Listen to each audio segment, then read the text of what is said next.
Aqui, agora, na nossa bancada, sempre a satisfação de receber Wandick Silveira, economista, nosso comentarista, todas as segundas e quintas-feiras. Segunda-feira estamos aí, Wandick, começando a semana, muita coisa para falar, mas bem-vindo mais uma vez, um bom dia para você. Bom dia, Felipe, Maurílio, a todos que nos assistem, sempre um prazer estar aqui, semana quente. Semana muito quente, a gente já viu inclusive movimentações aí, Wandick, no fim de semana, né, e falas e rusgas e tom sendo elevado.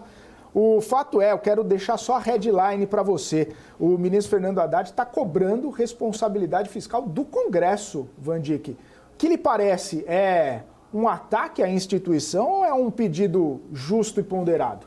Semana passada nós falamos a respeito disso, tá certo? Ao mesmo tempo que tem toda a razão o ministro Haddad de cobrar retidão fiscal do Congresso, principalmente no que tange a questão da desoneração das folhas de pagamento, tanto municípios, também a questão dos 17 setores, além do PERSE, né? É muita desoneração, mas também existe o lado do Congresso, tá certo? Tudo indica, né? Aqui tudo indica, o governo já compreendeu que não vai conseguir fazer equilíbrio fiscal nas contas públicas através de receitas. Aquilo que tinha para aumentar de receita já deu, já aconteceu. A chance de conseguir aumentar e passar uma série de medidas no Congresso é muito baixa. 2026 vem se avicinando.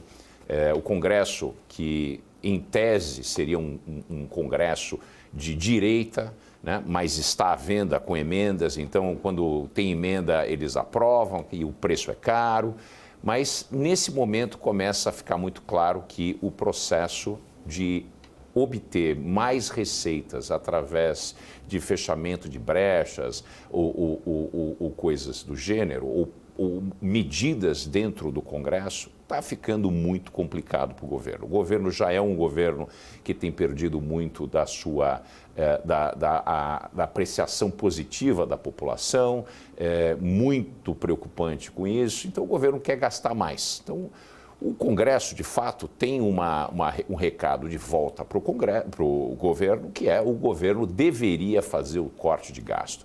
Na realidade, ambas as partes, Congresso e governo, deveriam fazer uma revisão de todas as contas, criar um único projeto de assistência social através do Bolsa Família, em que todas as bolsas, em que todas as atividades sociais sejam canalizadas via CadÚnico, e isso o governo não está querendo fazer. O governo quer que tenha vários pontos focalizados para distribuir benesses, para ser lembrado de diversas maneiras, que isso é puro populismo.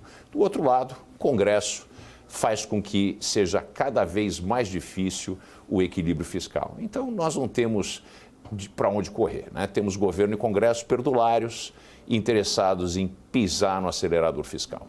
Wandick, o que me chamou a atenção, inclusive, da entrevista do ministro Fernando Haddad, é que ele foi questionado algumas vezes sobre esse tema tão importante que você muito bem citou aí, o corte de gastos.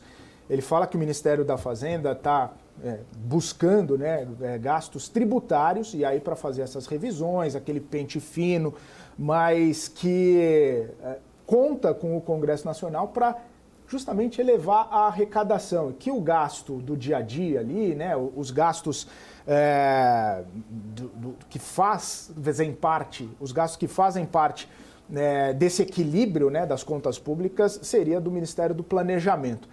Mas mesmo assim, né, mesmo com os gastos tributários, por meio do PERSE, a desoneração da folha de pagamentos, entre outros, né? Quinquênio. O quinquênio, os próprios gastos que foram retirados, né, como fundos exclusivos, offshores, enfim.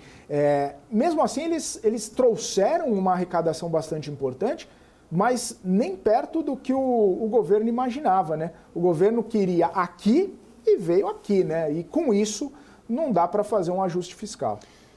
Felipe, não é possível fazer ajuste fiscal só olhando a receita. Nós temos que vasculhar todos os custeios do governo e tomar decisões duras.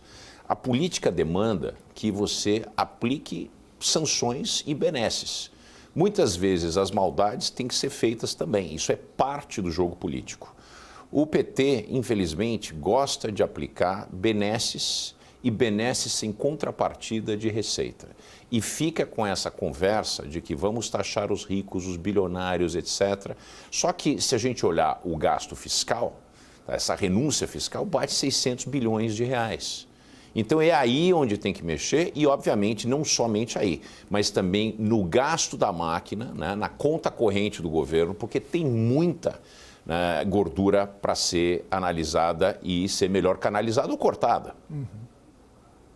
Ô, Van Dijk, estendendo, né, essa conversa, a gente viu até uma reação ali do Rodrigo Pacheco, falou que essas críticas aí são desnecessárias, injustas, até porque o próprio Congresso Nacional foi muito parceiro do governo no ano passado, e ao passar propostas importantes justamente até para elevar a arrecadação.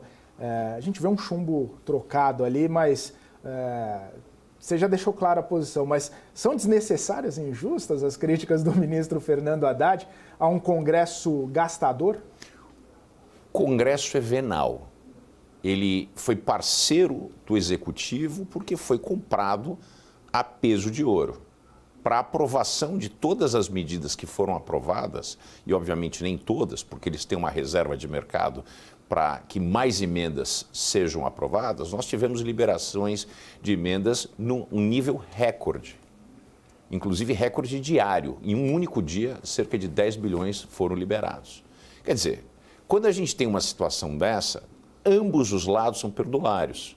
Então, obviamente, que o recado do ministro faz sentido, mas o recado do Pacheco, que agora é quem faz bico, eles trocam, né? Ou o Lira faz bico ou o Pacheco faz bico.